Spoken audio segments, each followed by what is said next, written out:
the story of redemption. We're still exploring the Christmas story. When Adam and Eve disobeyed God in the Garden of Eden, if God was purely just and righteous, he could have killed mankind entirely. But God is love, and he was not willing to part with man. This is how the epic love story of redemption began. So you see, the Christmas story is all about the story of redemption.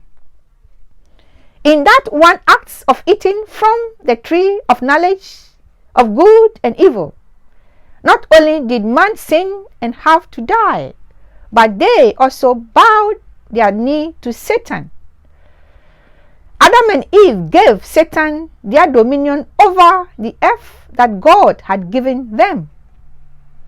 That is exactly what the devil wanted, because the earth used to be his. Long before man was created, there was a battle in the heavenly realm. Satan, who was known as Lucifer, came against God with a third of the angels. They lost the battle and fell. Hallelujah. Hallelujah. Earth was Lucifer's dominion before he fell. In the very place of the battlefield, God created his highest creation. God made man his image and told man to be fruitful and multiply and replenish the earth. Genesis chapter 1 verse 28. The fact is that God told them to replenish the earth.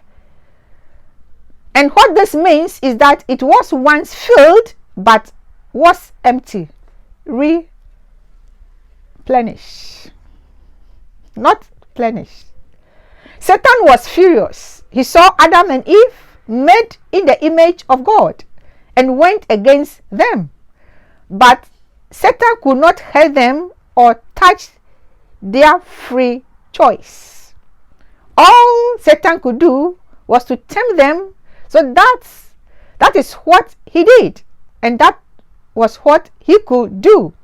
And Adam and Eve, out of their own free will, choose what Satan offered.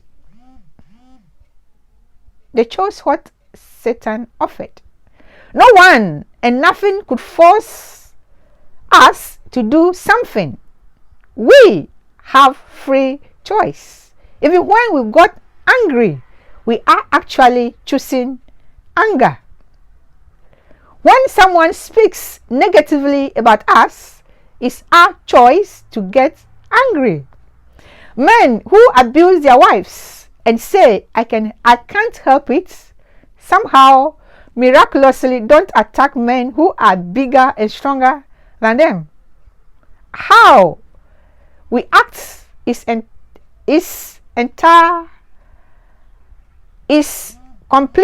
completely out of our free will. We might not like to hear this, but we need to stand up, family, and be ready to talk about our responsibilities on our free choice that the Lord has given us. Even Adam blamed both Eve and God when he ate the tree, saying, the woman whom you gave to me made me eat the fruit. Still, the consequences remained the consequences they deserved, unchanged. For God to create, he only had to speak. For God to redeem, he had to bleed. God refused to abandon man, even though man failed in the Garden of Eden. God was the first one to offer an animal sacrifice.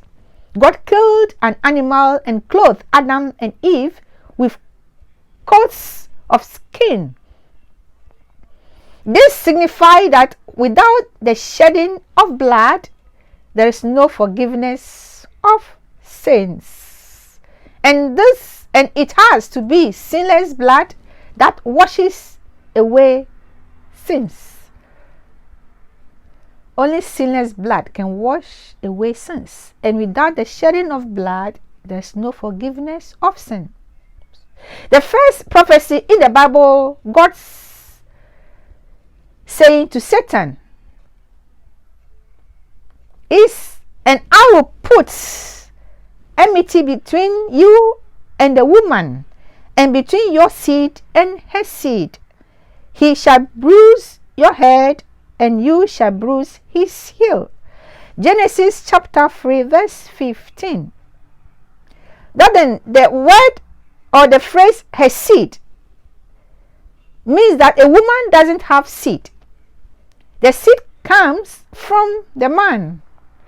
God prophesied the virgin birth from the Virgin Mary would come from the dragon slayer, the serpent destroyer.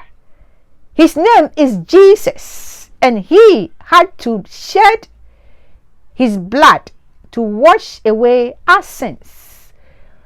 Stay on and watch out for the next excerpt on the Christmas story. Share this video and subscribe to my YouTube channel. Bye bye.